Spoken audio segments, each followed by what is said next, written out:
जय श्री राम के नारों से गूंजता विधानसभा का सदन। मुख्यमंत्री का बयान, जो हिंदू हित की बात करेगा वही देश पर राज करेगा।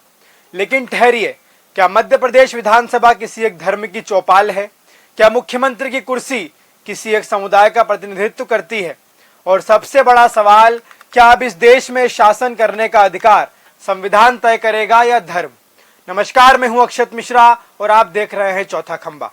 मध्य प्रदेश विधानसभा में समान नागरिक संहिता यानी यूसीसी बिल ध्वनि मत से पारित हो गया।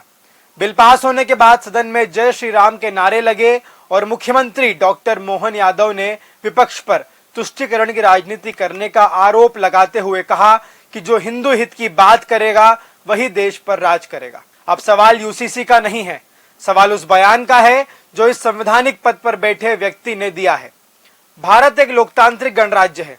यहाँ प्रधानमंत्री, मुख्यमंत्री, सांसद और विधायक किसी एक धर्म के नहीं होते। वे उन सभी लोगों के प्रतिनिधि होते हैं जिन्होंने उन्हें चुना है या नहीं चुना हो। मुस्लिम तुष्टीकरण बंद करो, ये नौबत आ गई तुम्हारी। बंद करो, नौबत आ गई। जो हिंदू हित की बात करेगा वही देश पर राज करेगा, हिंदू हित की बात करेगा। मुख्यमंत्री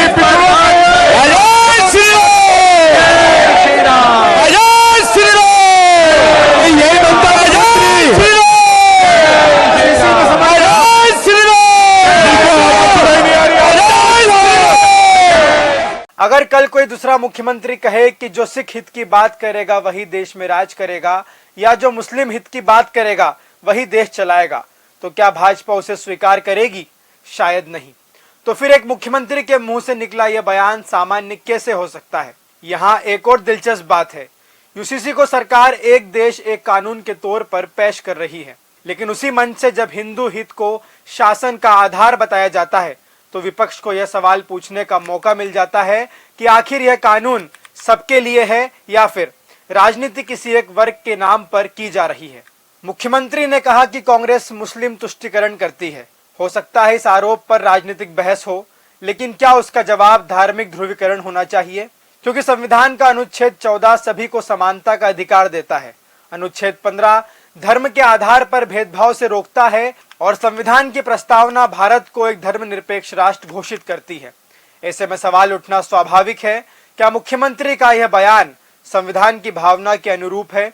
और अगर यह सिर्फ एक राजनीतिक नारा था तो फिर इसे विधानसभा जैसे संवैधानिक मंच से क्यों दिया गया? देश की राजनीति में नारे हमेशा से रहे हैं, कभी गरीबी हटाओ, कभी सबका साथ सबका विकास और कभी इंडिया शाइनिंग। लेकिन पहली बार अगर जनता को यह सुनाई दे कि जो हिंदू हित की बात करेगा वही देश पर राज करेगा, तो बहस होना जरूरी है। क्योंकि लोकतंत्र में सरकारें 5 साल के लिए आती है, लेकिन संविधान हमेशा के लिए रहता है। और आखिर में एक सवाल आपसे, क्या आपको लगता है कि किसी मुख्यमंत्री को इस तरह का बयान देना चाहिए? क्या यह सिर्फ एक राजनीति है या फिर देश की राजनीति एक नए मोड़ पर पहुंच चुकी है?